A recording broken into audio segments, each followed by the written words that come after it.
además de la propuesta que recibiste de Hollywood para hacer una segunda versión de tu película, ¿has recibido más o has recibido también de otros países la posibilidad de hacer coproducciones, o cómo está tu relación con el cine fuera de México?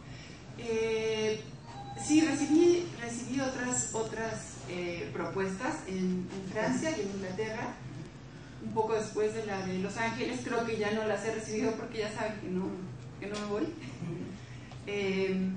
Pero siempre era para hacer algo en otro idioma, en otro contexto, y yo realmente, para mí ha sido más satisfactorio, aunque espere yo algunos años entre película y película, hacer películas que realmente quiero hacer. No me arrepiento, siento que ha sido una buena decisión. En esta crisis que se menciona la falta de recursos, pero sin embargo la industria del entretenimiento es de las más rentables, de las más rentables. ¿Sigue siendo un problema para conseguir financiamiento para ciertas películas, o cómo está la situación para poder filmar en estos tiempos de crisis? Tendría que resumir mucho el asunto. Creo que es un asunto bien importante y que a lo mejor a ustedes también les interesa investigarlo periodísticamente y hablar de él. Yo siento que se ha avanzado muchísimo en la producción, que cuestiones como los estímulos fiscales, ¿no?, el famoso 226 de las empresas para coproducir o ayudar a producir películas, y los propios recursos oficiales de financiamiento y el fortalecimiento de ciertas empresas que combinan hacer comerciales con empezar a financiar cine. En fin, ha habido como muchas alternativas de producción, pero el gran cuello de botella, donde realmente no se ha establecido un sistema sano y me atrevo a decir que justo para nuestro cine, es en la distribución. La distribución, no voy a tirar aquí un rollote, obviamente no lo voy a aburrir, pero el asunto fundamental es que dentro de muchas cosas del Tratado de Libre Comercio con América del Norte, que se firmó en el 94, creo que hubo muchos rubros mal negociados. No creo que el cine sea el único, pero el cine estuvo muy mal negociado. No se negoció como excepción cultural, que era lo que pedíamos a gritos muchas gente. A mí me tocó estar ahí y no fuimos escuchados. A mí directamente se me dijo, un alto funcionario me dijo: ay, María, no se preocupe, las películas son como las camisas, y están bien hechas, se van a vender. Y yo dije: en la torre no saben ni de camisas, ni de cine, ni de nada. Sí, terrible. Y desafortunadamente la historia me ha dado la razón, porque negociamos muy mal, y ahora estamos en la situación en la que realmente dependemos mucho de las majors hollywoodenses, no sé si ustedes han observado eso, para distribuir nuestras propias películas, que por un lado es una nueva forma de censura directamente, por otro lado es pues es el clásico truco del mercado libre, competir en igualdad de circunstancias, pero es David y Goliat. ¿Cómo igual circunstancias? ¿Cómo? ¿De dónde? ¿No? Nosotros nunca tenemos para publicidad, nuestras campañas las hacemos picando piedra una semana antes, con el favor de ustedes, haciendo entrevistas y que nos ayudan en los medios a sacar nuestras notas y demás.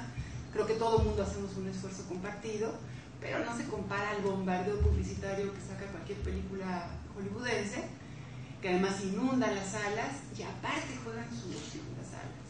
No sé cómo sea aquí, en el DF lo he documentado muchas veces, porque hemos hecho brigadas del gremio cinematográfico para ir a verificar si respetan nuestros horarios, si respetan nuestra entrada en taquilla y demás. Y no la respetan, directamente no la respetan. Es un boicot. Recientemente le preguntaron a Diego Luna que qué opinaba sobre este carnaval siniestro que está generando el narcotráfico, y él contestó que no deberíamos de acostumbrarnos a la violencia. ¿Cuál sería tu visión, María, sobre esto que estamos padeciendo en toda la República Mexicana? Pues a mí me motiva mucho, y de hecho algún proyecto que estoy pensando para el siguiente me motiva mucho, y me parece importante hablar en términos pues casi íntimos de algo que percibo en muchísimos de nosotros, en mis amistades, en las gentes con las que tengo oportunidad de dialogar, en lugares a los que viajo.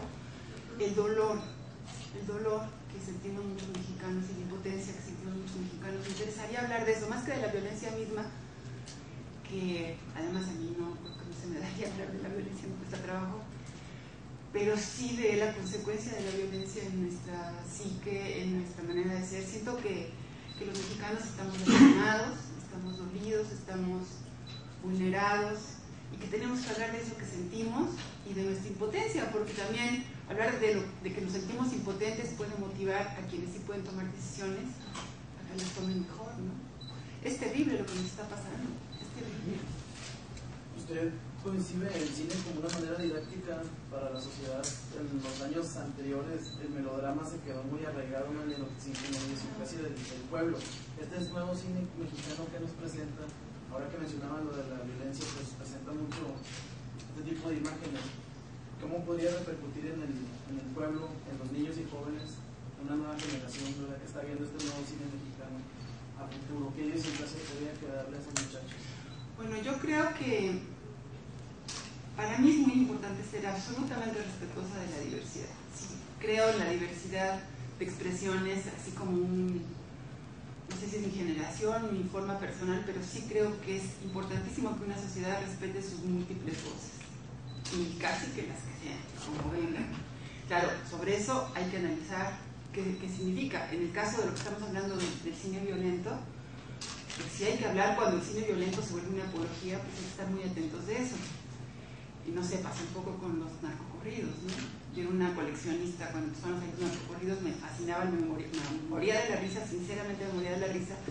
Empecé a coleccionarlos directamente y luego empecé a tener como un segundo aire de decir, espérame tantito, María, ¿qué es lo que estás oyendo y qué está significando, no? Y creo que eso es de lo que tenemos que hablar como mexicanos, qué nos significan estos temas, qué nos pasa, de qué manera afecta nuestra vida cotidiana, quiénes somos, cómo mantenemos nuestra dignidad, nuestros derechos más elementales. Entonces hay que hablar de eso, pero creo que la diversidad, que cada quien haga el cine que sea, es algo que uno tiene que respetar y que significa algo dentro de una sociedad y que hay que analizarlo. Yo creo que generalizar el cine mexicano, afortunadamente en este momento, con los años recientes, ya es muy difícil. Porque si bien el cine mexicano en algunos momentos de su historia tuvo como, bueno, la sigue teniendo ciertas modas, pero ahora creo que una cosa muy importante es que hay voces muy diferentes.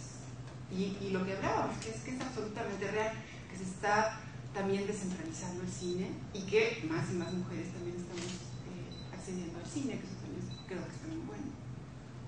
Pero es nuestro diálogo interno, es nuestro diálogo como mexicanos. El cine es nuestro diálogo, además creo que es un diálogo más libre, más honesto y más verdadero, perdón, lo creo realmente así, que el de la televisión, ¿no?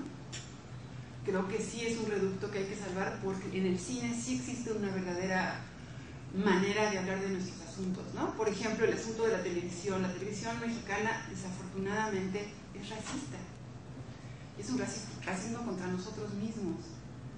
Entonces, el cine propone una manera de hablar de estos problemas, que es ese racismo nuestro que decimos que no tenemos, pero que tenemos contra nosotros mismos, ¿no? No tenemos contra otros, supuestamente, pero contra nosotros es brutal, ¿no?